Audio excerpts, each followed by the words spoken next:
Sorry to clap. God damn Hold this on, song. hold on. I got to get at least one of these out of my system now. So let the bodies hit the floor. Let the bodies hit the floor. Let the bodies hit the floor.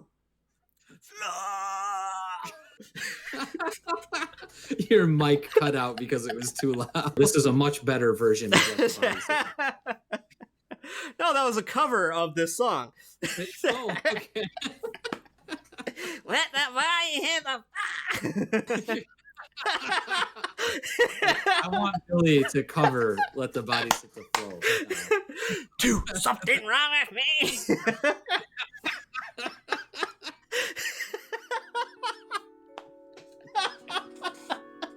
I don't know if I'm going to be able to do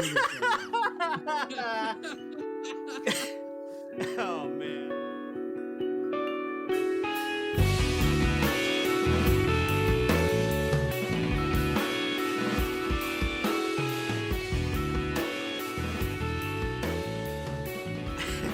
Hey everybody, welcome back. Smashing Pumpkins, top 50 songs of all time.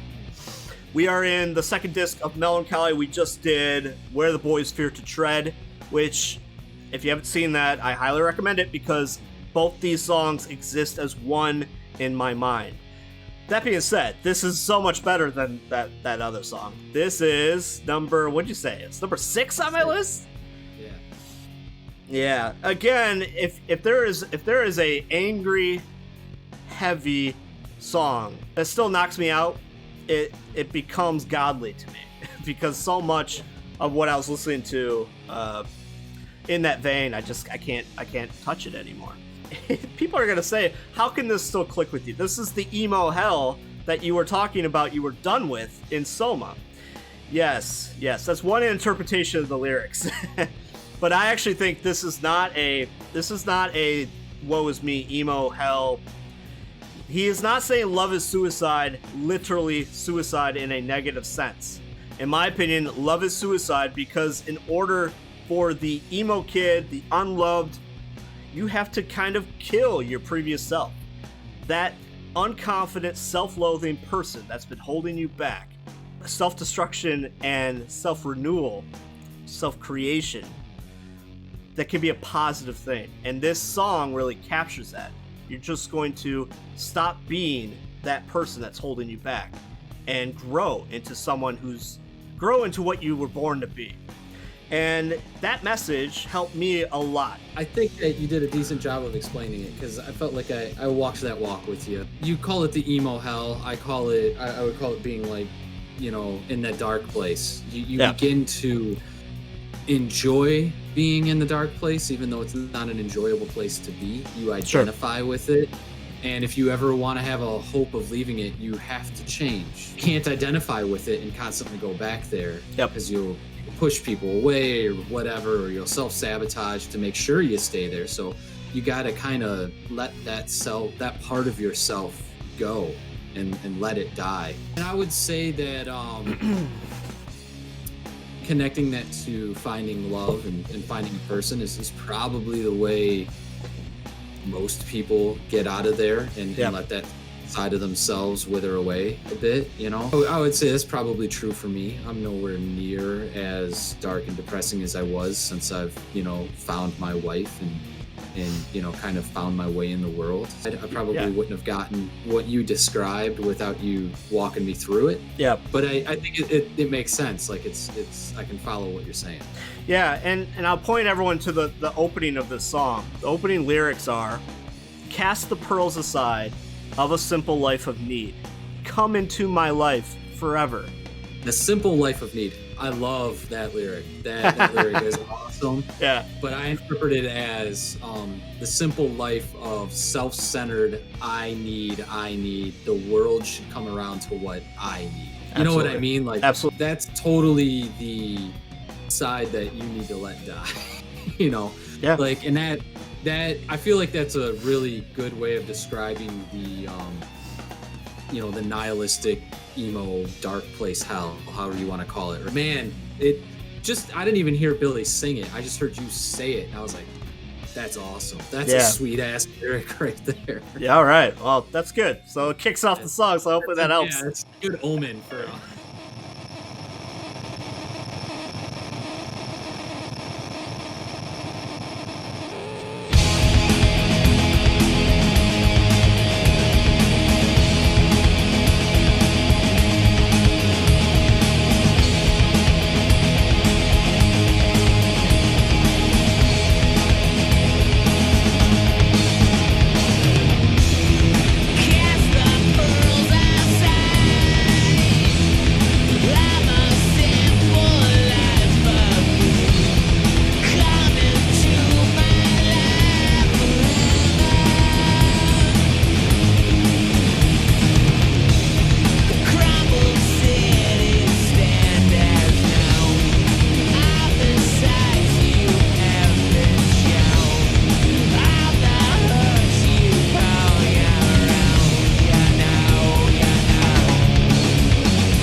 the drums on this, man. Yeah, Jimmy destroys. He's tearing it up, man. He's tearing it up.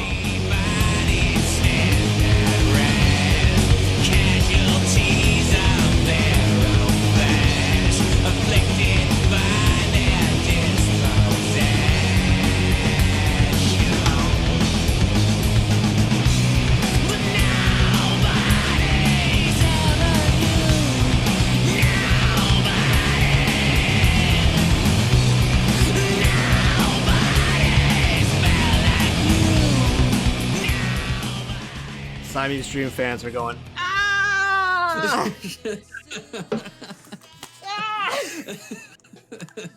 Why is he screaming at me?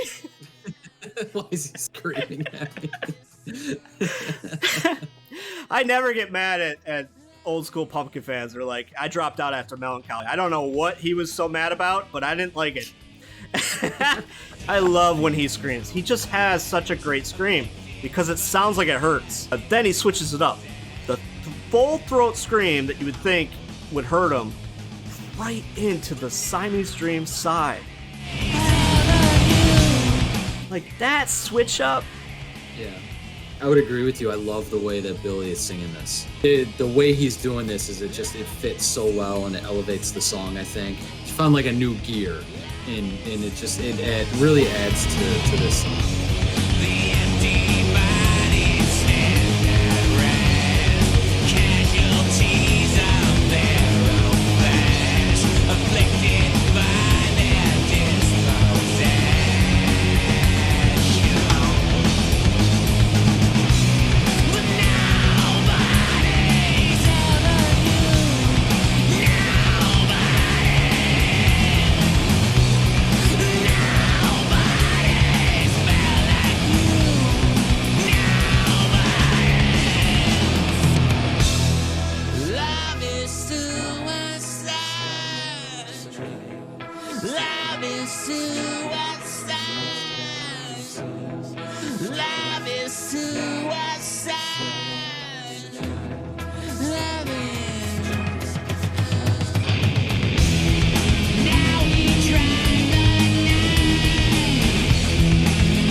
Man, those lines are so good. The tragedies reside in you, the secret sights hide in you, the lonely nights divide you in two. I mean, it's a perfect emo line right there. And God, he sounds so good doing it. For me, one of the reasons I really like Smashing Pumpkins, not as much as you, but I do really like them, is because that right there, that's how you do a transition and you do it right? Like that one works. And it like the song wouldn't be the same without it. You needed that little breather. I love that his backup vocals, and I think he's saying distrust, destroy, disobey. I think he's like repeating D words in the background. I like those layers, man.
don't want to keep gushing. I want you to talk. I don't know. I'd say gush away. I'm struggling to pick anything I don't like about this. Oh, hell yeah. When you started it back up that last time, it was like, oh yeah, and the drums on this are fucking awesome too. I know. That part pulled me back in. There's like, it feels like Jimmy's like just moving all over the kit, and you want to you can move with him. Yeah. This is definitely, I would say like one of those songs where the sum of the pieces, or like the sum of it all put together is better than the individual pieces added together. They amplify each other, right? There's a lot of songs where it's a good song and each of the pieces are good, but they don't amplify each other. And I feel like this one they do. They all build off of each other in a really clever way that just each one makes the song better than it should have on its own because it's playing off of everything. I don't know. I think it's justified at number 6 in the list. Heck yeah, thank you. Thank you. All right, I'm Justin. That's James. Thanks, everybody. We'll see you.